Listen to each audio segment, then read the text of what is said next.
Welcome back to our tutorial. There are some things that I want to fix with with what happened last time. As you can see, the bottom it is clear, so you can see the entire gradient that we set for the background. So let's get rid of that. And in order to do that, what I'm going to do is let's create a div and set the ID equal to main container or something like that.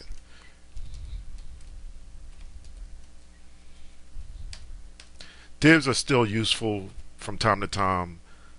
With HTML5 you really don't use divs too much anymore, but from time to time they're beneficial, so why not use them? So we have a div now, and the div is called main container. Let's copy the name, and then let's copy the ID, and then let's create some CSS for it. So what we're going to do with it is change the background color to white, and then we'll float it to the left and refresh. Let's see what happens. Good, that looks perfect almost. Now let's take a look at the original graphic. We almost have it looking exactly as the original graphic looks, including the sides, where remember, this is a PNG, this is the original graphic, and you can see on the sides that there is a gradient, which is going, my gradient is a little too light at the top, light, so I'll change that. Let's change that and make it darker than it was. So if we want to make it darker, we'll change the A's to nons.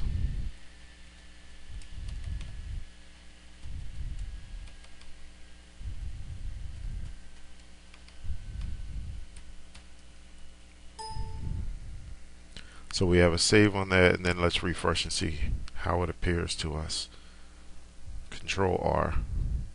Let's get a good look at it. Control R. It's still too light. It's too light as compared to this gray. So let's open Photoshop and just go get the exact gray that it is. While Photoshop is opening, we can go and I also don't like how far this is away from the border of the body. So let's bring that in a little bit. So we're looking at, this is the question aside. My computer just froze. The questions aside. So let's go look at the questions aside, and let's give it some CSS. There it is, questions aside. So it looks like on ours there's too much padding here. So let's remove some of it.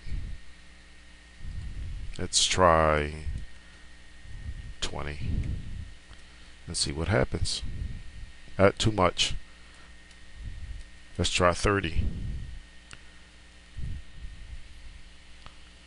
Okay, that looks a little bit better, but we're going to leave it there because we need some space between in this area here. They're too close to each other, so let's go in and put some margin, left margin, onto the aside, and we can do that here with margin left. And let's just test 25 and see what that does for it. That's fine. This looks okay. Where do we have it now? We have it at 30. Let's take it back down to 20 now that we have a margin and see how it appears. Okay, that looks cleaner. I don't know. Maybe 25. Okay, that looks a lot better. So it looks visually, it looks even to me. And also you can see we have some good space in between here. Here's the original. So you can see that there's some space in here. I don't particularly like how big the font is, and these H2s are too big. So let's go and style the H2s. I'm pretty sure we used H2s. Let's go check. There's nothing wrong with checking. Yes, we use H2. So let's put a style for all H2s. So we're looking at the style for the entire page, for the HTML, for the body. We'll put it right under. And in this case, since we're styling an element, we can simply just call to the element. And what are we going to do for H2s? Let's reduce the size of it. So we'll set font size equal to small. How about that? That should be enough.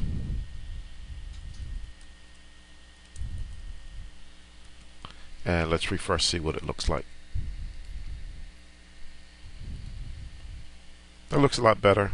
Also, I don't like this text. That's ridiculous. It's way bigger than this text.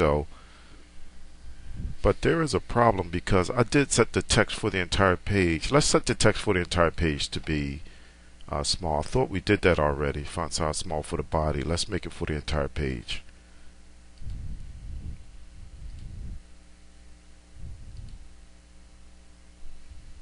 It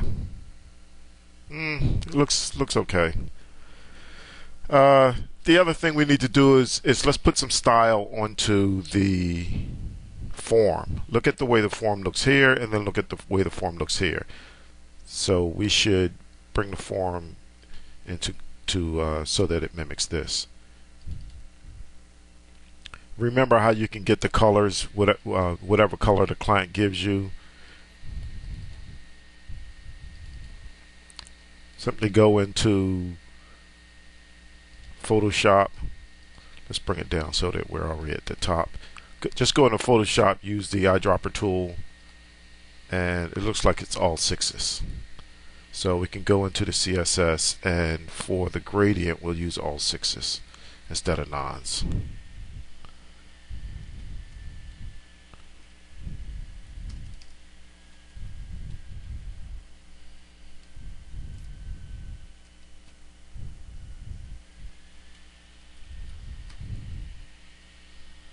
And let's take a look. Okay, here's the original, and here it is in Chrome. So it looks a lot better.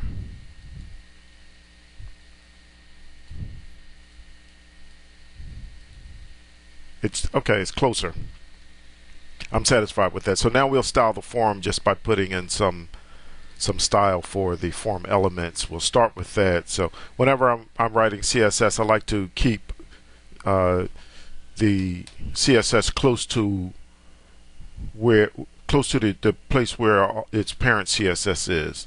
So in this case, the first thing we're going to do is, let's say with the label, we have labels on the form, the input, and there's a text area also. Let's just, for all of those, set those to display. How do we want it? Inline block.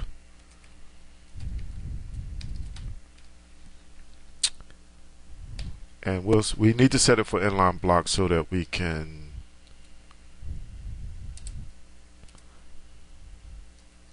set to inline block in order to set widths.